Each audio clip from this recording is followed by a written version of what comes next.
Nellis Air Force Base. This is Drop Bear. Today we're going to be talking about boresighting the AGM-65 Maverick to your targeting pod.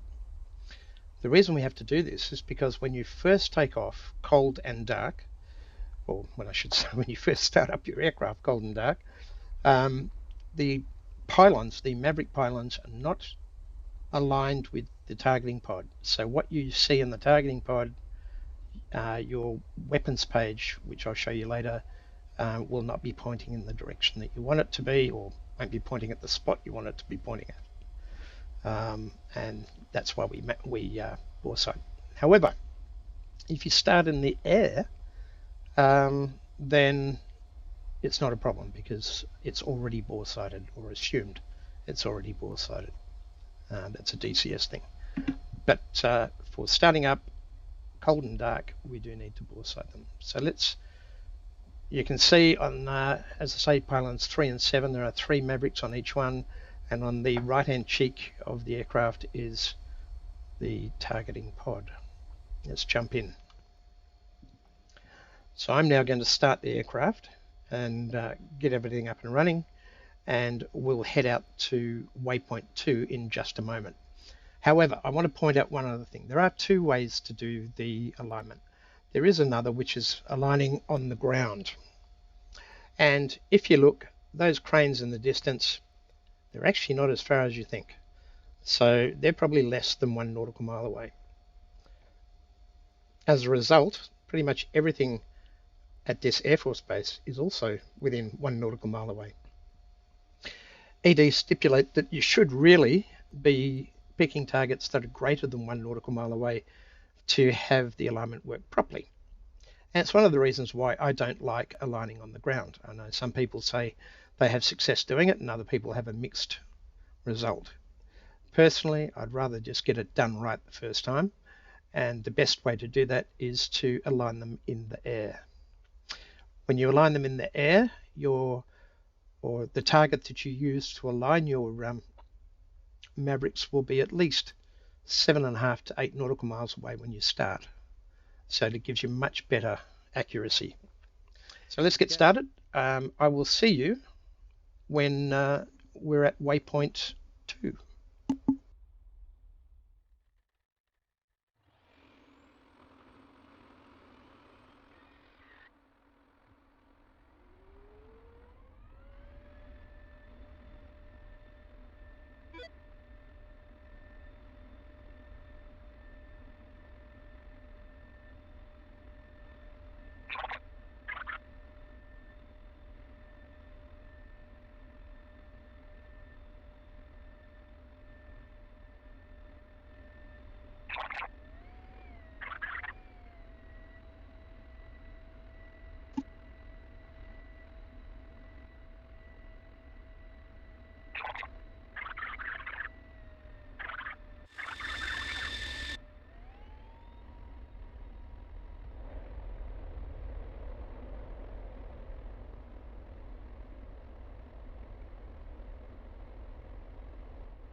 Okay, so we're heading to waypoint 2 now. It's 68 nautical miles away, and we'll start setting some stuff up so we don't have to do it at the last minute.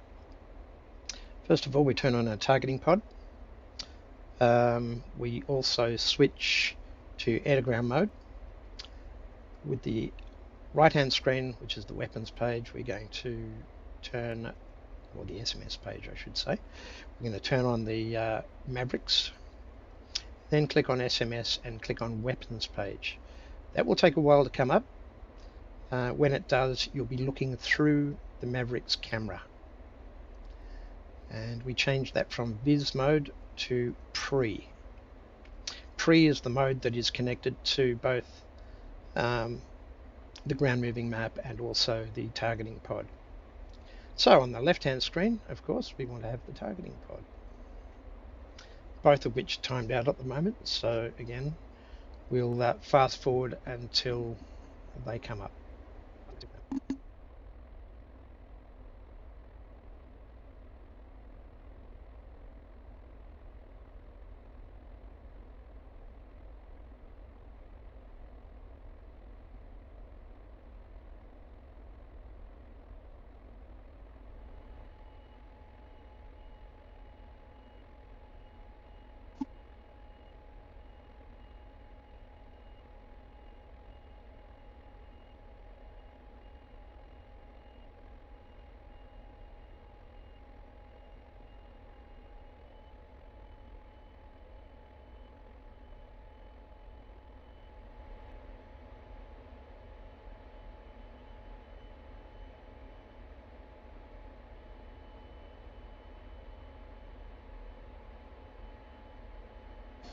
Okay, so we're now turning into waypoint 3. And you'll notice if we go to the targeting pod, which has swung across to waypoint 3, there's M1A2 Abrams if you zoom in. I'm not going to be teaching you how to use the targeting pod because you should know how to do that already. That's covered in other videos on the internet. What I am doing is showing you how to boresight the missiles, and that's it. So you should already be familiar with these pages. I will cover a few little things, but by and large, I won't be covering how to use the targeting pod. So if you look here, there's the tank. If you look over there, not so much, and that's because the tank is very, very small. I can actually just make it out. See that little sliver of black just there? It's almost pixel sized. There's a pixel sized lighter pixel, if you like. That is the tank, and that's what it looks like from 20 nautical miles away. Now, as we get closer, we're going to want to lock onto that tank with the targeting pod. To do so, you've got to be either 3 zoom or less. I like 2 zoom, and then in point track mode. Whoops, needs to be soy point track mode. Now you'll notice as I move the targeting pod, so moves the weapons page. And this is why it needs to be aligned, so that when we move the targeting pod, the weapons page moves exactly to the same place. Now, to actually lock on to that tank, we need to be 11 nautical miles or less. So when we get to 11, I'll move that point track square over the tank. It'll snap to the tank, and you'll see it do that, and I'll demonstrate it a couple of times.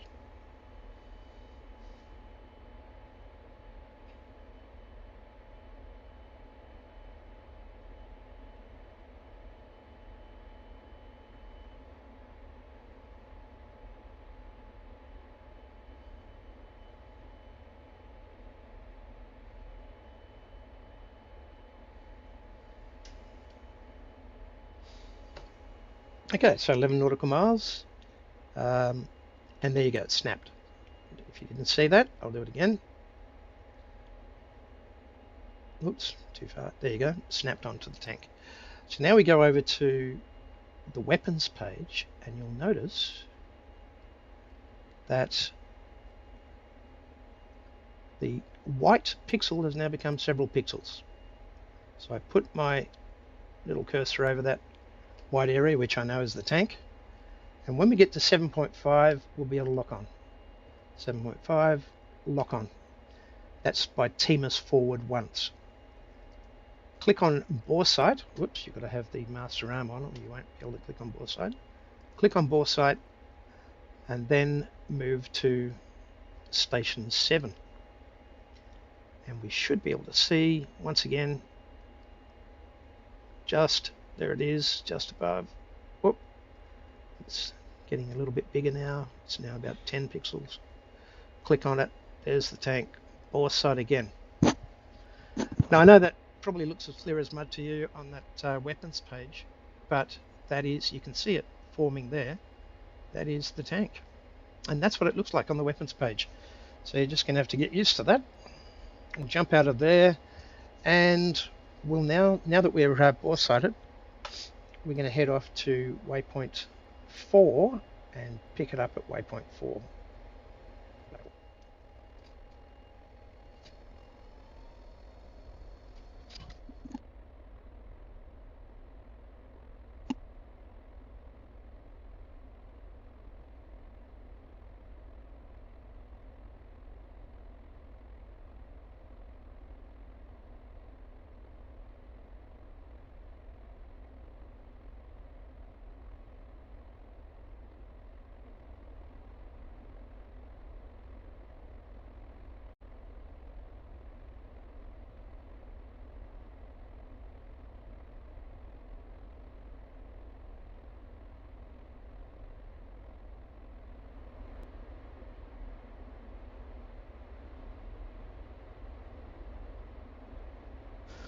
Okay, so we just passed waypoint 4 and we're now heading to waypoint 5 where the tanks are.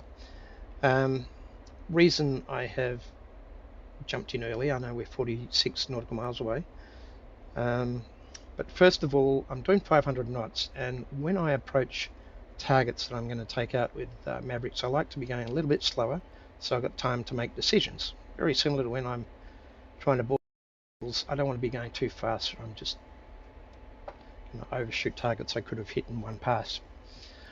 Alright, now let's go down to, oh actually no, we can't yet. As soon as that's 40 nautical miles, then we can see the tanks, but right now we can't see them. Also, they're not against this background, so let's change to white hot mode, and you can see as soon as I change to white, I can see the tanks on the sand. And if we zoom in, there they are. There's 6 of them.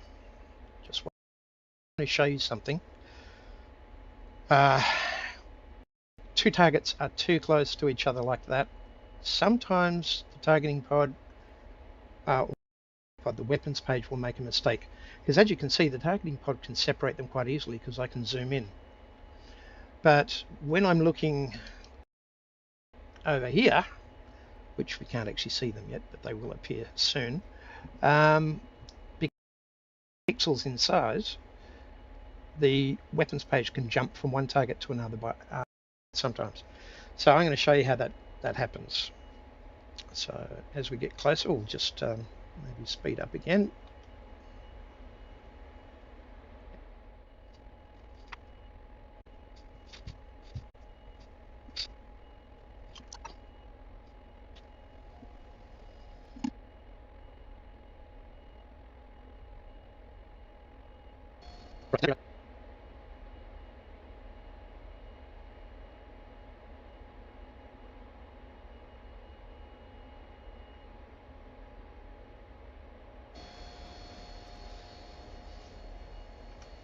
Alright, so now that we're 20 nautical miles away, let's have a look over here on our targeting pod. It's a little bit dark, so let's brighten it up a bit. There we can see the tanks nice and clear now. We're going to change it to 2 times zoom. Yeah, we can still see them quite well. And once we get to 11, then we'll snap it onto one of the targets and I'll show you what happens on the weapons page.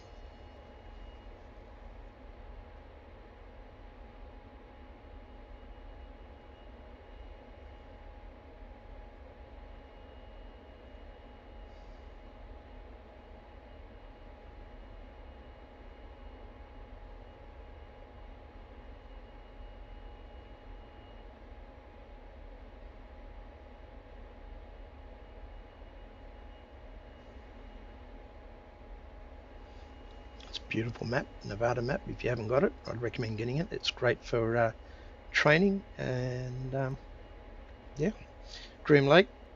You can always land at Groom Lake and see if you can find a UFO. All right, we're getting close now.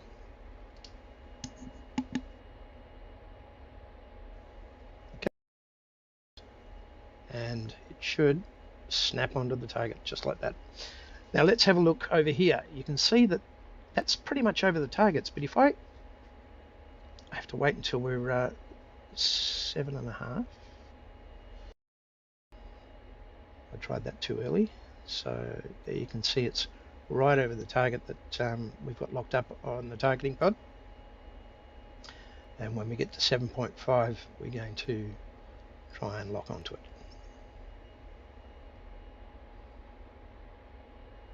6.5, okay.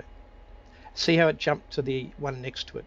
So to stop it from doing that, just go slightly to the left of the one you want to lock up and then do it again. There we go. Firing one missile. And we can use the weapons page now just to, whoops, there you go, jump to the wrong one. Fire. All right, and let's do another, whoops. Again, it's easier when you're zoomed in. And one last one. So I managed to get 3 off this time. Normally I get off 4, but I just made a mistake there. I hope that sort of made it as clear as mud for you. And let's see those things get hit. The tanks aren't going to shoot at me because I told them weapons hold. So 1, 2, and 3 destroyed. And just one more pass and that would destroy the other 3. So I really hope you enjoyed this video, and if you did, could you please like and subscribe, and I'll be putting more videos up regarding the F-16. So see you soon.